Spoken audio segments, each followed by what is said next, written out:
Well, now that I finally got over my sick spell and I finally got time from work, I think this is a good enough time for me, a day before the next episode, to finally talk about the first episode of the next volume of RWBY, titled Best Day Ever. Firstly, before I go into the review/analysis, it's only fair that I start with how I felt the first volume went. Firstly, the series was massively enjoyable, and the characters, while having some flaws, were still a lot of fun to watch for me. My faves, if you had to tie me down and force me to pick, would probably be Blake, Pyrrha, and Nora. The music was fantastic, as only Jeff and Casey Lee Williams could do, though it wasn't a perfect volume. Much was said about the episode lengths, which I fully understand, and I wasn't a big fan of the arc with Cardin, even though it did come with its own positives. Some weaker plot points aside, it was with the characters, the fights, and the relationships that won me over and kept me wanting to watch more, and I've been eagerly awaiting for this volume to come ever since we were left hanging at the end of the last one. So, like many, my hype was in very high levels last Thursday. After watching it though, how was the episode in my eyes? First off though, of course this will contain some episode and series spoilers, so do keep that in mind if you haven't seen the show or the episode in question. So, was anything I mentioned in my trailer analysis accurate? Was it a great return to Beacon, or a stumble at the first hurdle? Well, I gotta say, it's the positive. We weren't gonna get a massive amount of plot, that much I kind of expected since it's been such a long time without a RWBY episode. This was more focused on reintroducing both the characters and the world with some build up to events to come along the way. Most of this episode was spent with teams Ruby and Juniper in one hell of a set piece, but I'll go into that later. In the end, it was a rather solid start. We got some light-hearted moments mixed in with some rather tense stuff with the bad guys that hint to a more intense volume than its predecessor. Going through the episode as it played out, we got our first proper introduction to the duo shown alongside Cinder at the end of the last volume, Mercury Black and Emerald. Emerald was quoted by her partner as apparently a master thief, though we don't know if Mercury is also one as well. She's often got pickpocketing in mind and can pull a good act to try and get what she wants, be it an old man's wallet or for the sake of the grand plan. Honestly, she stole a lot of this episode for me with her quick wit, especially towards Mercury and later Torchwick. Plus, I like her voice actress with how well she did the shakedown with Tucson, and then later on with the backtalk to her allies. It's clear though that the only person that Emerald holds in high respect and won't give crap to is Cinder. For whatever reason, I'm sure we'll see where that loyalty comes from. Overall, it's a great first impression with her. Mercury wasn't half bad either, but I'll need to see a bit more to get a good feel for him. For now, he comes off as rather cocky and blunt with what's on his mind. Not to mention, he seems very carefree with a lot of things, like Emerald's snide remarks, though he still looks like he's serious about the job. One big surprise was how much I rather enjoyed Tucson, the owner of the bookshop, who was shown in the trailer. While he seems to be out of the picture now, I kinda like how Adam performed him, so props to him there.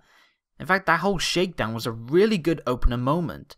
We get a show of force from these two new faces, so much so that they flat out kill someone to avoid risks to their plan, even without orders from Cinder. And we get the feel that this volume might not pull its punches when it comes to serious moments. The bad guys aren't afraid to kill, so we already got the threat of danger to our heroes, more so than ever before. Though the question I want to know is if there's any special meaning behind The Third Crusade, the title that Emerald uses to throw off Tucson during book talk. It seems too much like a serious phrase for it to not have a purpose. It was enough to shake off Tucson, and the tone definitely took a drop at the mention of it. I don't know, I doubt it was just made to make the store's catchphrase look incorrect. From there, we jump to the school with Blake. It looks like she's got a lot on her mind, even for just a moment. Looking at her notebook, we see that there's the original White Fang emblem before the change of power, some scribbles, and of course, the back of her old partner, Adam. It's good that we do see something of him, even if it is just a scribble, and we still haven't seen him in the show since the Black trailer, but it does help to show that even with the other girls seemingly trying to cope with school first before worrying about the White Fang, Blake isn't quite as able to do so, shown with her initial decision to not join in on Ruby's big plans. This then leads us to the preview clip shown at the end of the behind the scenes footage shown during the break. And while I do find myself chuckle at some of the jokes, even some of them that do make me chuckle also kinda don't stick with me. Yang having a bit of a Barbara moment with the pun is okay, even if it does seem a little bit out of character, but it was mostly RWBY's speech that confused me. It's funny, yes, but it's also quoting famous phrases from our world. What's the context of 7 years ago or Nixon's I'm not a crook in their world? It's nitpicky, I know, it's just something that doesn't fit the world's lore for me. You gotta make those jokes that have an actual, sort of like a reason and something that actually makes sense in that world. That stuff regardless though, I do like that little bit with Weiss saying they should do whatever they eventually do as a team. It's some small sign of growth from the Snow Queen. Also, it's a cliche, but I love a good pie in the joke face. It was kind of a shame though that in this section, Team Juniper don't have any lines at all, save Nora having 2 later on, and the rest just having fighting noise. Even just a little bit of dialogue would have been nice, but then again, it's not something that flat out killed the episode. One thing I do love here is the use of actual background characters. Before, of course, they were all mostly blacked out, which was okay, but it did kind of make some scenes look weird. So having some actual designs and faces and actual, living people, it makes such big shots as like a school full of students look more realistic, and props to the team for making that decision. From Weiss getting creamed, we also go to another surprise, Sun and Neptune.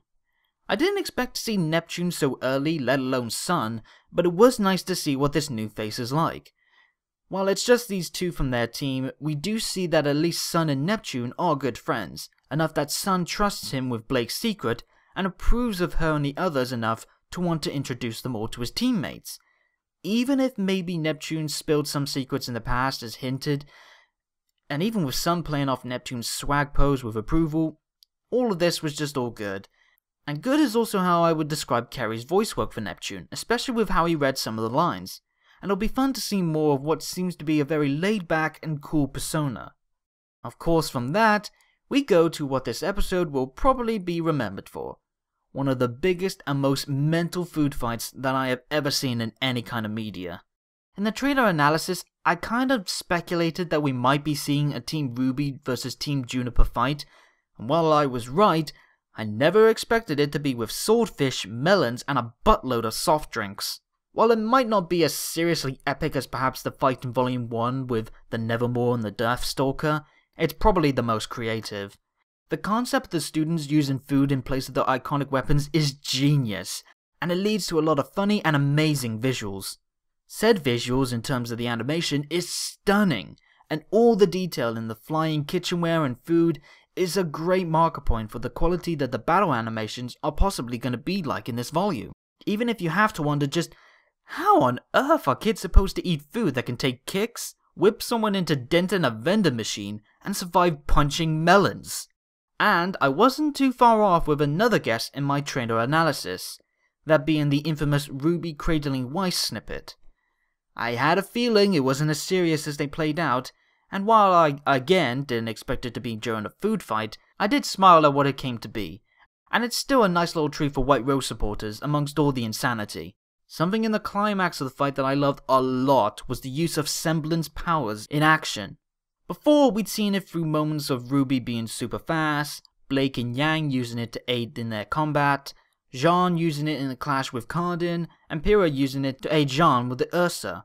Yet here, we see it used in some more creative and unique ways, with Pyrrha becoming a mix of Magneto and Toph, bending a host of cans into a wave of pain to Blake, and the finishing blow of RWBY using her speed to form a crushing tornado of kitchen death.